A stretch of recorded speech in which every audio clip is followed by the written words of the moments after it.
মেরে কেটে হাতে আর মাত্র 2 মাস, তারপরেই তো পুজো। তার আগে কোথায় সেই চেনা ব্যস্ততা, কোথায় প্যান্ডেল? চারিদিকে একেবারে শুনশান।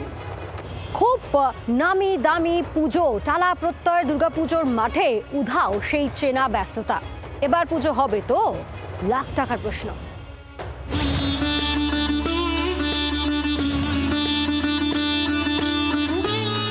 এক বছর আগেও ছবিটা ছিল অন্যরকম। 2025-এ শতবর্ষে পা দেয় উত্তর কলকাতার অন্যতম ব্লকবাস্টার পুজো টালা প্রত্যয়। যে টালা প্রত্যয় গত বছরেও জমকালো পুজো করে নজর কেড়েছিল। বছর ঘুরতেই একই দশা। এই মুহূর্তে জি 24 ঘন্টা যেখানে দাঁড়িয়ে আছে, সেই জায়গাটা পুজোর আগে এরকম অবস্থায় কোনো বছর দেখা যায়নি, অন্তত বিগত বেশ কয়েক বছরে।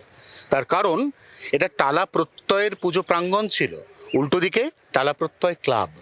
ঠিক ক্লাবের সামনে বছরের এই সময়টাতে, অর্থাৎ জুলাই মাসের শেষ দিক থেকে সুবিশাল মণ্ডপ তৈরির কাজ শুরু হয়ে যেত, যে মণ্ডপের আয়তন বাড়তে বাড়তে একটা সময় এমন পর্যায়ে যেত যেখানে টালা প্রত্যয় তারা তাদের পুজোতে কলকাতার সমস্ত নামি দামি পুরস্কার বা সেরার শিরোপা ছিনিয়ে নিত।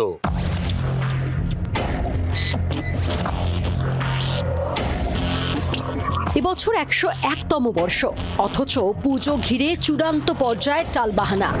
মাস 5 আগে দোলের দিন ছিল থিম লঞ্চ এবং খুঁটি পুজো অনুষ্ঠান। প্রথা মেনে টালা পার্ক ক্রিকেট একাডেমির মাঠে এগোচ্ছিল মণ্ডপ নির্মাণের কাজ। তবে চৌঠা মের পর সব চৌপাট। মাঠ জবরদখল মুক্ত করতে প্যান্ডেল খোলার কাজ শুরু করে পুরসভা।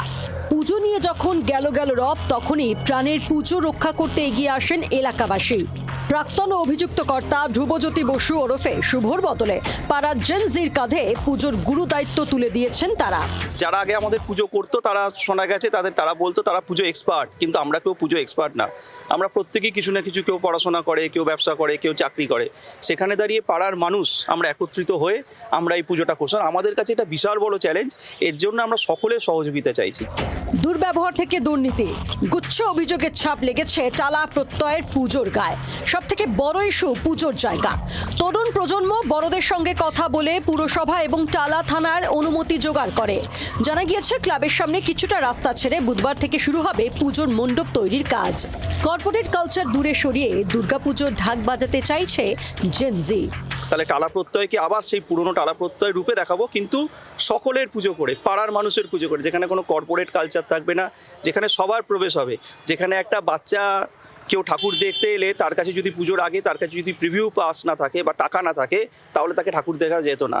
কিন্তু সেখান থেকে বেরিয়ে টালা প্রত্যয় সকলে, সবার পুজো। যদি সবকিছু ঠিকঠাক চলে তাহলে টালা প্রত্যয় এবারও পুজোয় চমক দেখাবে, কিন্তু সেই চমক রাস্তা আটকে নয়, সেই চমক কলকাতা পুরসভার মাঠ দখল করে নয়, সেই চমক আসবে সম্পূর্ণ আইন মেনে, প্রশাসনকে সহযোগিতা করে এবং প্রশাসনের সমস্ত রকম সহযোগিতা নিয়ে।